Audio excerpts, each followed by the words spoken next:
Well, well, well. It is time to finally review Empire of Silence, the first Sun Eater Chronicle. Chronicle? Is that what it's called, or just the Sun Eater? I think it's just the Sun Eater. By Christopher Ruocchio, that I have been meaning to read since probably halfway through last year. I've been putting it off and putting it off. Everybody says how great it is, but nobody really talks about what it's about. So I'm finally going to tell you guys what it's about if you don't know, if you've been wondering. Spoiler alert. I always like to spoil all my videos, but it's probably going to hurt me because less people watch if they're going to have spoilers. But anyway, this one had me really worried because my favorite book is Wise Man's Fear and the Kingkiller Chronicles by Patrick Rothfuss. But he kind of quit writing, so it's like, this guy has written 5 or 6 books already in this series, plus some like novellas in between. And it is right up there. I thought this was going to like take over and become my new favorite. And it may, because this is supposed to be like one of the worst ones of the series. And this one is fantastic. So The Howling Dark, the second book, a lot of people say it's like the best. Some people say The Demon in White, third book I think, is the best. Maybe it's the fourth book. Third or the fourth. Kingdoms of Death I don't think people like as much. I don't know. I don't even know what you call these kind of books. That's kind of like the Kingkillers the same way. It's where it's kind of, it reminds me of Forrest Gump.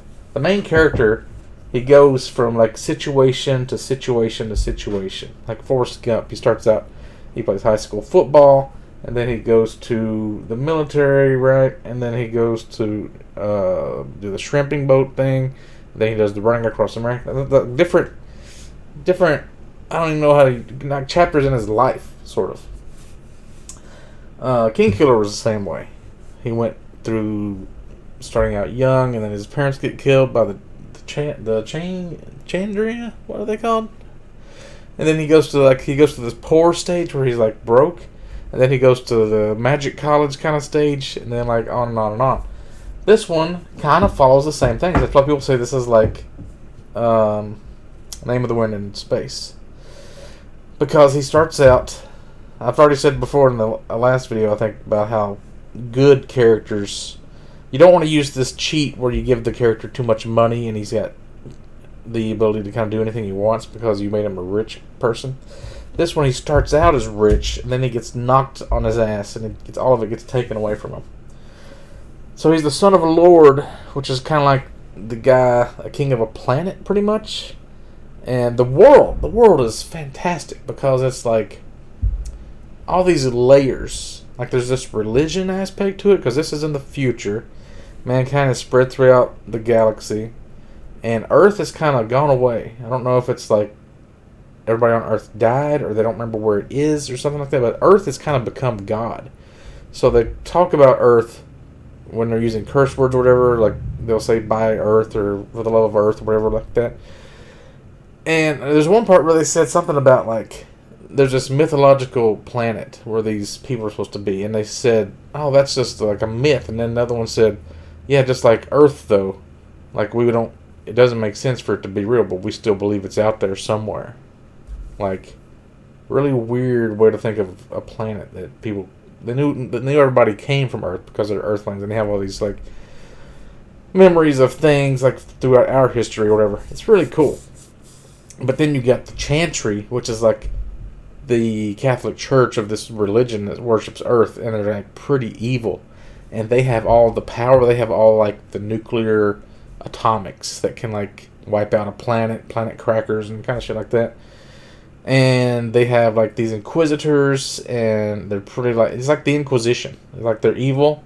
They spread propaganda, and that's why the war with these other aliens has gone on so long. Is because they don't want peace. They just want to wipe them out.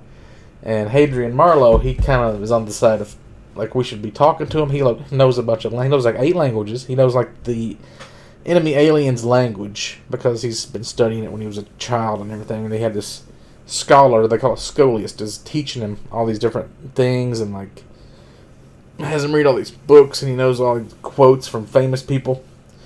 So like, he's a good person, but his brother is like a typical royal bastard, and he wants to like, he just likes killing, and all these places, they're like Roman. That's why the cover is he's wearing like a gladiator's hat, right?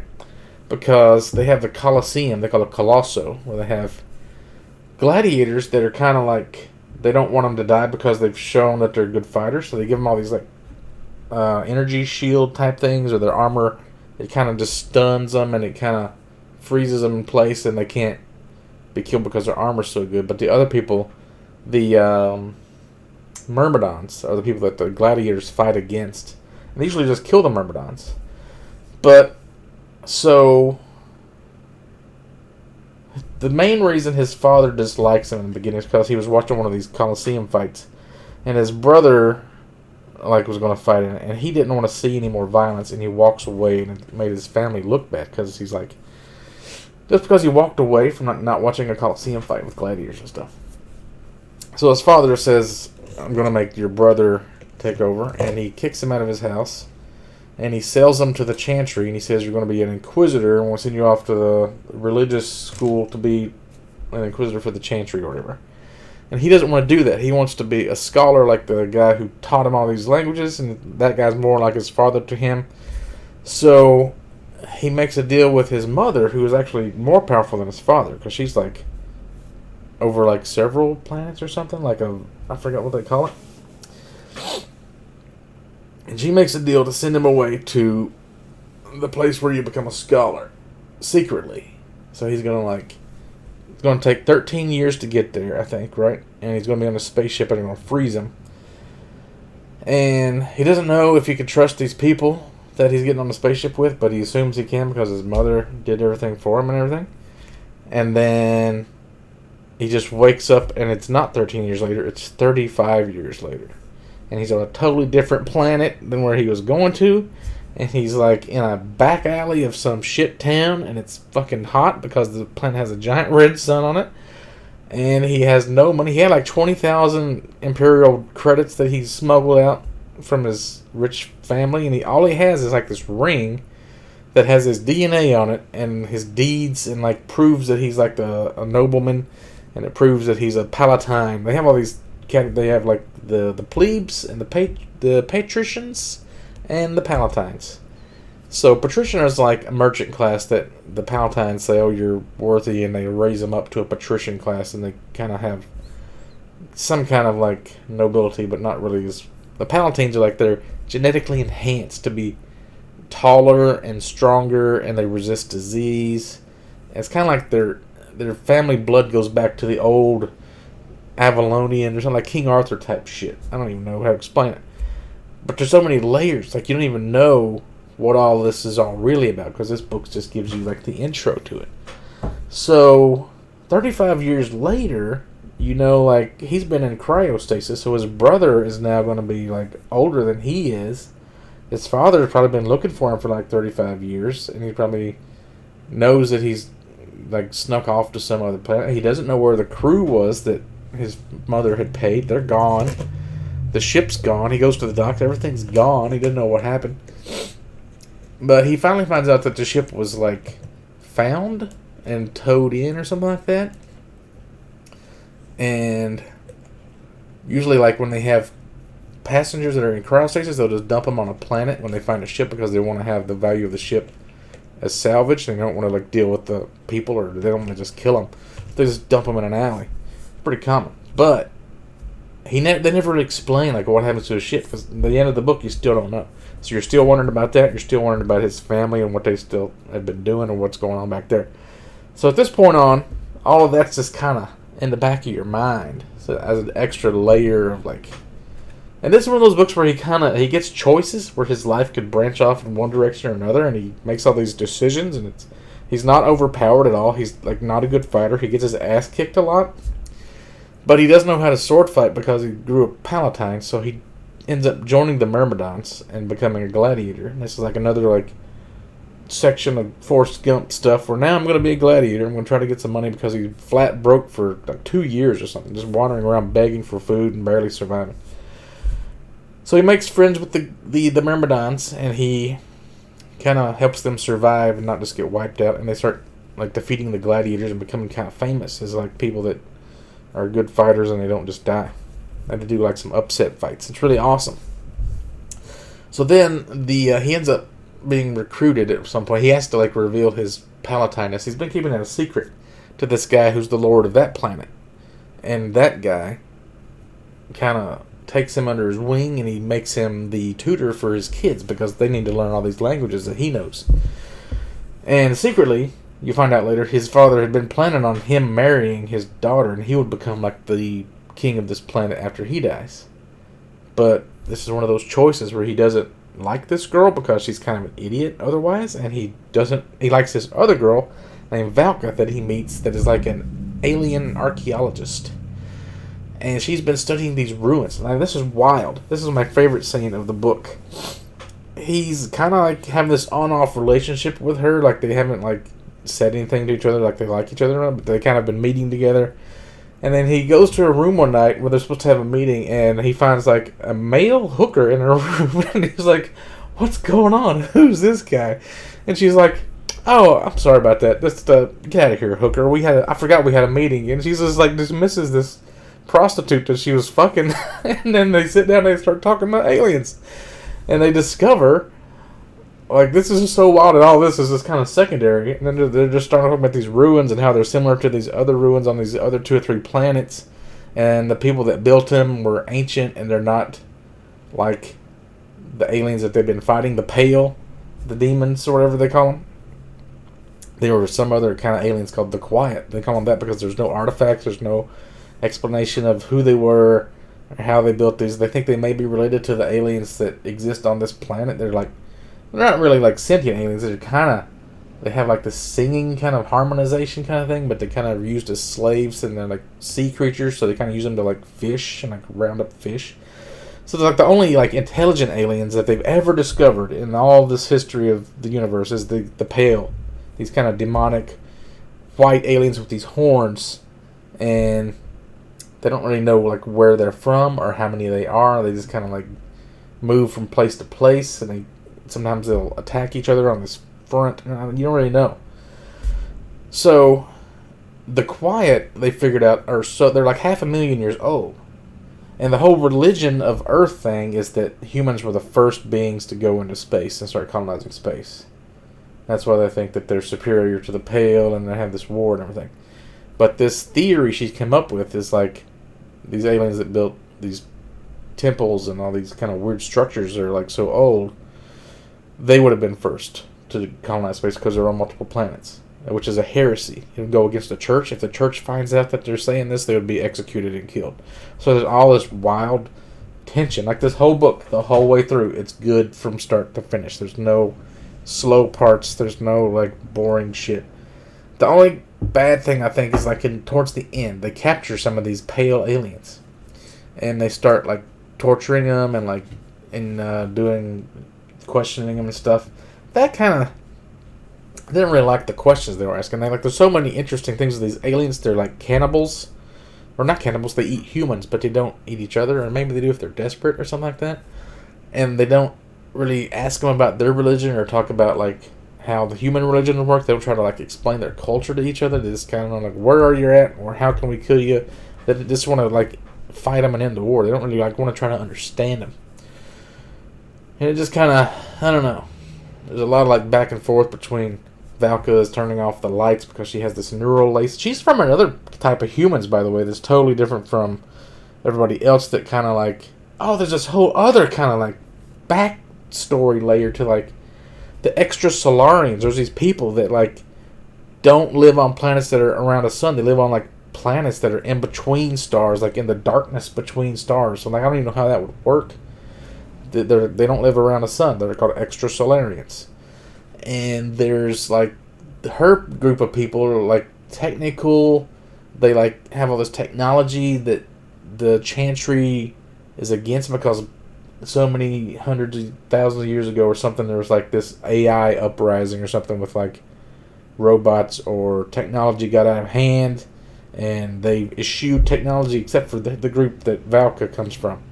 So she has like this like neural implant in her brain where she can just turn the lights on and off, and nobody knows how it's happening. But she, her people, they still have all this technology that they don't trust. So that's all kind of cool in the background stuff. Let's So yeah, then I don't want to tell you how it ends, but there's this really dope character. He's called a Myskolos. He's like a samurai with lightsabers, kind of like they call him high matter swords, and he's just kind of like he wears like a half sarong silk robe kind of a thing, and he whips out. He's got like 3 lightsaber handles. They call them high matter swords. I shouldn't call them lightsabers, but he's like going through this fighting scene. He's just like casually walking around, whipping it out, just cutting people in half, and they're like walking against it, and kind of almost accidentally just killing guys, and just like wiping out this whole group. It's just so sick. So yeah, there's like a lot of different characters. There's this one character that he's kind of deformed because he was like, you know how the Palatine people are genetically, they don't give birth. They have like the people are raised in vats using the DNA and everything, and sometimes it goes wrong. And he's one of those people that went wrong, and he's kind of twisted and deformed. He's like a homunculus, but I guess everybody that's born in a vat they call him a homunculus. But he's like the special kind that's like fucked up.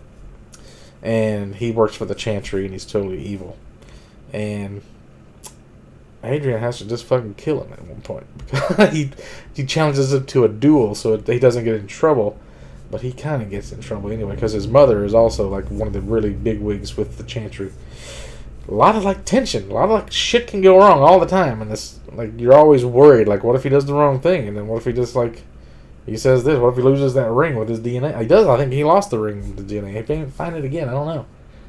But like he was trying to like buy a starship to like escape on this planet at one point, and like he was going to use his family's land that technically was his. It'll show the deed on his ring, but when they go to check it, they're going to see that he's been disowned and he doesn't actually own that land anymore. And he would have been like, they would have come after him because he would have cheated him out of a lot of money. A lot of weird things like that happen. Like a lot of like.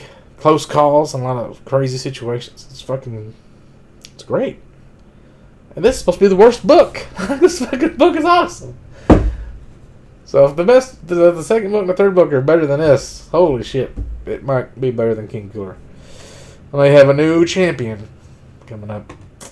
I don't know, 5 out of 5, obviously. If we're going into my favorites, I'm going to try to spread them out. I've got my TBR kind of set to where next I'm going to be reading Mad Ship by Robin Hobb, next book in the Mad Ships. And I'm going to read The Traitor, which is the last book of the Anthony Ryan trilogy. And then I'm going to read Lesser Devil, which is the novella that comes after this and before the second book.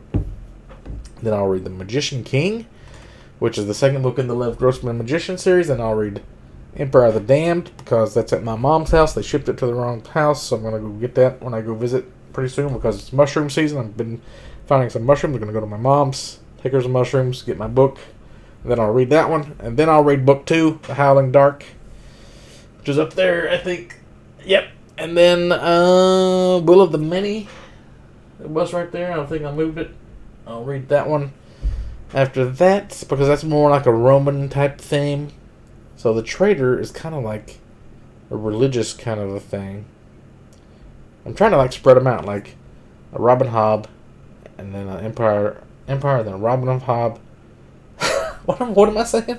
I'm trying to like spread them out. Like every 5 books, I'll have one of these, and I'll have a Robin Hobb after that, and then I'll have like a religious type story or a Roman type story, and then something else.